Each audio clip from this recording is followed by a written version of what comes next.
बिल्कुल देखिए, एनआईए की टीम अब से तकरीबन 1 घंटा हो चुका है इसी बैसरन घाटी पे मौजूद है और आप देखेंगे कि रोड को पूरे तरीके से बंद किया गया, बैरिकेड्स, कटीली तारे, आपको सब कुछ यहाँ पे नजर आ जाएगा। हाईटेक इक्विपमेंट्स के साथ एनआईए की टीम इन्हीं बैसरन घाटी में पहुंची है। जो जानकारी मिल रही है कि 3D मैपिंग की जाएगी और वो मैपिंग इस बेसिस पर की जाएगी कि अभी तक जितने भी लोगों के स्टेटमेंट लिए गए हैं, जो कि 100 से ज्यादा है, उन सभी के स्टेटमेंट के आधार पर इन्वेस्टिगेशन की जाएगी। 3D मैपिंग इस पूरी घाटी की जाएगी। दूर से आप तस्वीर देख रहे हैं कि बेहद घना ये जंगल है और यहाँ पे एंट्री पॉइंट आतंकियों का क्या था और एग्जिट पॉइंट आतंकियों का क्या था, इस बारे में चश्मदीदों ने जो बातें बोली हैं उन्हीं को यहाँ पर 3D मैपिंग के जरिए एनालाइज किया जाएगा। और यही कारण है कि एनआईए की तकरीबन 4 लोगों की टीम सिक्योरिटी फोर्सेस के साथ इस बैसरन घाटी में मौजूद है। जहां पर इस वक्त मेरी मौजूदगी है, यहाँ से आप देखेंगे कि बैसरन घाटी महज 5 किलोमीटर दूरी है, लेकिन पैदल चल के यहाँ से जाना पड़ता है और इस दूरी को तय करने में तकरीबन 1.5 से 2 घंटे का समय लगता है। एनआईए की टीम ने पिछले 3 दिनों में 100 से ज्यादा लोगों के स्टेटमेंट दर्ज किए। उनसे पूछा गया कि आप लोगों ने क्या देखा, ये वो लोग हैं जो कि इसी बैसरन घाटी में रहते हैं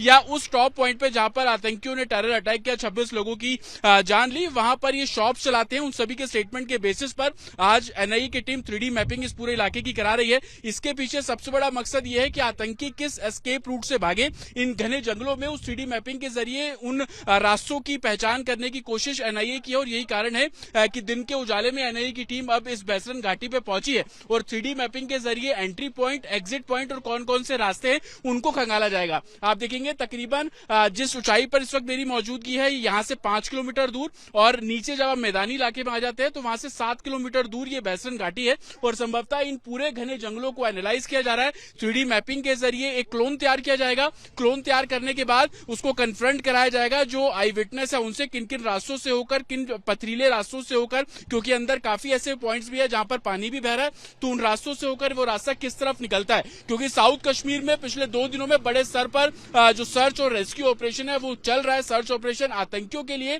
और रेस्क्यू इसलिए किया जा रहा है क्योंकि जिन लोगों के घर है वो लोग भी अब पुलिस के पास पहुंच रहे हैं और अपनी जो आप बीती है वो बता रहे हैं। तो उन लोगों से स्टेटमेंट लिए जा रहे हैं, उनके फोन में जो वीडियोज हैं उन सभी को एनआईए की टीम अपने कब्जे में लेकर एनालाइज कर रही है। देखना होगा कि आज ये जो 3D मैपिंग की जा रही है इसके जरिए क्या कोई रास्ता ऐसा मिलेगा जिससे पता लग पाए कि आतंकी इन घने जंगलों का इस्तेमाल करके किस रूट से निकले। तस्वीरें मैं आपको फिर से दिखा दूं, आप देखेंगे कि बेहद घना ये जंगल है। यहाँ पर तमाम फोर्सेज जो है वो लगा दी गई है, ऊपर अब किसी को जाने की इजाजत नहीं है।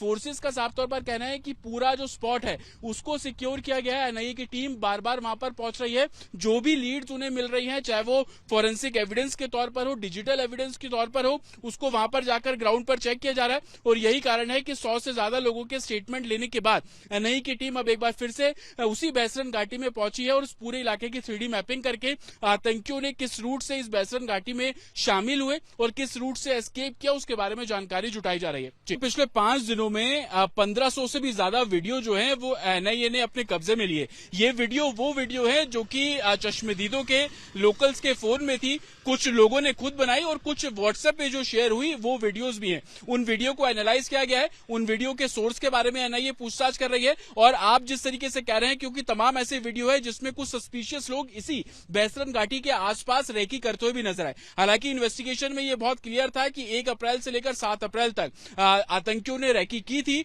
जिसमें ठोकर का नाम सबसे ज्यादा सामने आ रहा है, आदिल ठोकर। आदिल ठोकर पर 20 लाख का इनाम भी है, उसके घर को आईडी से ध्वस्त भी किया गया। लेकिन आदिल ठोकर इसी बैसरन घाटी के आसपास नजर आया था 1 से 7 अप्रैल के बीच में। लेकिन कुछ ऐसे सस्पिशियस लोग भी हैं जो कि अनआइडेंटिफाइड है, उनके वीडियो को भी एनालाइज किया जा रहा है। ये बिल्कुल क्लियर है कि इंसिडेंट यानी कि 22 अप्रैल से पहले यानी कि 17-18 अप्रैल में कुछ लोग इसी घाटी से 3-4 किलोमीटर दूर साफ तौर पर नजर आ रहे थे। उनका मकसद ये था कि रैकी करना, उनका मकसद ये था कि कितने लोगों की गैदरिंग यहाँ पर किस समय पर सबसे ज्यादा होती है, उनका मकसद ये था कि होटल्स यहाँ पर जितने भी बने हुए हैं किस टाइम पीक आ रहा है, किस टाइम सबसे ज्यादा लोग इन होटल्स में रहने के लिए आ रहे हैं। ये तमाम जानकारियां जुटाई गई और यही कारण है कि एनआईए की टीम उन लोगों से जो दुकानें चलाते हैं, एनआईए की टीम उन लोगों से पूछताछ कर रही है जो कि होटल्स यहाँ पर चलाते हैं। एनआईए की टीम उन मैगी पॉइंट पर जाकर पूछताछ कर रही है कि यहाँ पर किसने आपसे कुछ ऐसी जानकारी जुटाने की कोशिश की जो आप एजेंसीज को बता सकते हैं